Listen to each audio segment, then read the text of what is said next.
Hi, I'm Bill Osmolsky with the MacIver Institute, and this is your MacIver News Bulletin.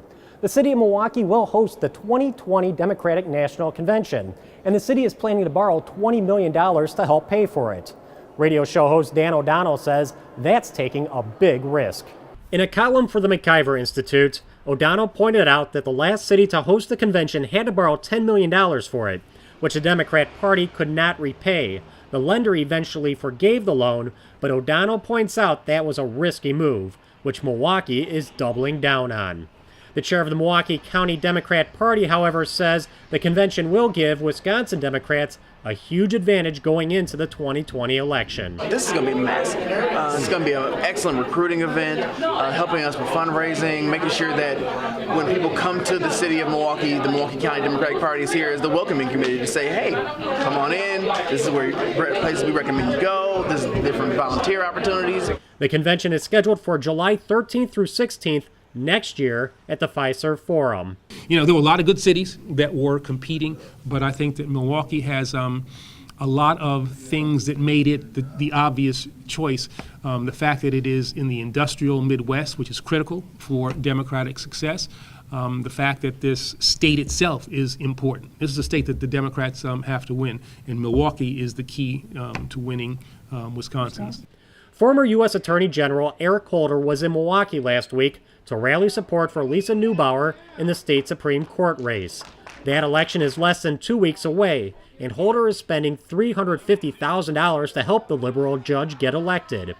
Her opponent, Brian Hagedorn, has faced fierce criticism for his support of a Christian school in Delafield.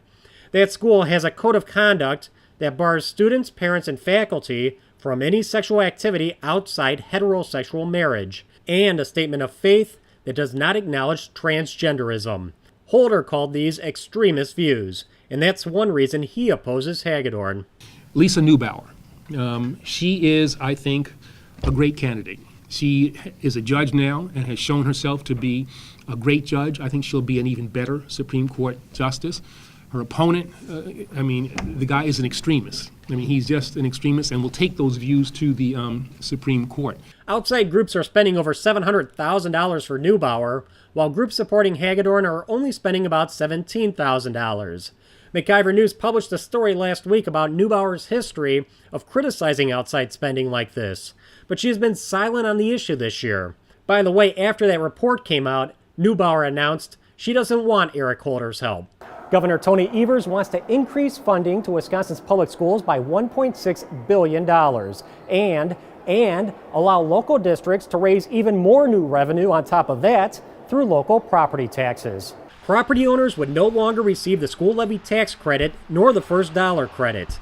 That would add a couple $100 onto the average property tax bill, and that's just for starters. Evers would also increase the per pupil revenue limit by $200 next year and $204 the year after that, allowing school districts to raise property taxes that much higher. Finally, so-called low-spending districts would be allowed to raise property taxes to get them to what the state considers acceptable revenue levels. That will increase property taxes by at least another $90 million statewide. And it's not just property owners taking a hit in the Evers budget. The governor also takes a swing at the school choice program. Right now, any student that meets the income requirements is allowed to participate, and 38,000 students are in the program statewide. Evers would not allow any additional students to join the program, freezing participation at 38,000 students statewide. Governor Evers also has big plans in the budget for expanding the state's role in health care. He wants to expand Medicaid coverage to everyone making up to 138% of the federal poverty level. Right now, Wisconsin only offers that coverage to people living below the poverty line. I've said all along we need to expand Medicaid in Wisconsin, and according to a recent Marquette Law poll, 62% of Wisconsinites agree. The federal government would help with that expansion, providing an extra $325 million over the biennium. However, critics point out that also means more people becoming dependent on government and the state becoming more dependent on Washington. Governor Evers' total health care budget increases funding by 8.5%, or $1.6 billion more than last budget. As you can tell, there is a lot of news going on right now concerning Wisconsin politics and government. The best way to stay informed, really informed, is through the MacIver Institute. You can find our coverage at MacIverInstitute.com or look us up on Facebook, Twitter, and YouTube. For the MacIver Institute, I'm Bill Osmolsky, and this has been your MacIver News Bulletin.